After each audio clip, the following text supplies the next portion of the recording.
gobyerno natin, wala nang mangyayari dahil walang isang salita ang presidente. Walang isang salita yan. Ba't tayo maniniwala? Siya nagsabi, nakakaya kayo. Dapat nakakaya tayo eh. Kasama yung sila Diskaya, sila ang contractor niya eh. So ang pakiusap ko po ang mga student leaders, mga kabataan, to lead this peaceful revolution for corruption. Dahil ano nyo ang wala na tayong pag-asa sa buhay. This is your future. This is your future. Yung mga kabataan, hindi po sa amin. Tumutulong lang po kami pagpaliwanag dahil mukhang naliligaw tayo eh. Investigasyon sa Senado, wala nangyayari. Paikot-ikot na tayo pinag-uusapan mga flood control. Sino ngayon ang binibintangan? Diskaya ang gumawa. Ang mga kontraktor nila sa Ilocos Norte, Diskaya rin eh. Paano tayo maniniwala ngayon sa mga pinagsasabi nilang mga inimbestiga? Mga kontraktor nila, maraming kumpanya. Sa Ilocos Norte lang. St. Matthew General Contractor and Development Corporation, 962 million plus, almost a billion. St. Gerard Construction General Contractor and Development Corporation, 608 billion.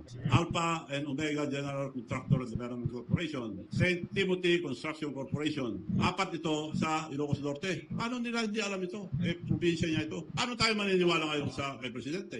Dapat yung mga inapoy niya na Independent Commission on Infrastructure. Mabubuting tao po yun. Kilala ko po si Mayor Bagalong. Mabubuting tao. Yung pinsan ko yung isa, si Dave Singson. Matino po yun. Kaya nakikiusap. At saka yung mga iba siguro matino rin lahat. Para lang i-guide sila. Unahin niyo po ang Ilocos Norte muna. Huwag na tayo lumayo. Dahil yung as far as flood control is concerned, buong Pilipinas, sino naka-corner? Yung mga Diskaya. Sila ang contractor nila eh. Ba't pala, imbestigahan nila muna yun. Nandun na natakalukuhan. So kung antayin natin ang Senado, mag-ano pa yan eh. Tatagal pa. Diretso na lang ito. At ang suggestion ko lang, huwag na natin pahirapan ang taong bayan. Yung rally, baka may manggulo pa. Ang pakiusap ko lang, it will be a peaceful revolution about corruption. Ang mga kabataan at mga estudyante ang mag-lead ang revolution na ito. This is not for ourselves. This is for the future of our children. Mga kabataan, pabayaan natin sila mag-lead itong revolusyon para matanggal ang graft and corruption. Ang suggestion ko lang, ewan ko kung papayag sila. Huwag na tayo magpunta sa kalye, baka guluhin pa nila. High school and colleges, pero yung mga nasa kindergarten, yung mga elementary, tuloy ang pag-aaral. Hinto muna sila hanggat di bumababa lahat ng mga korap sa gobyerno.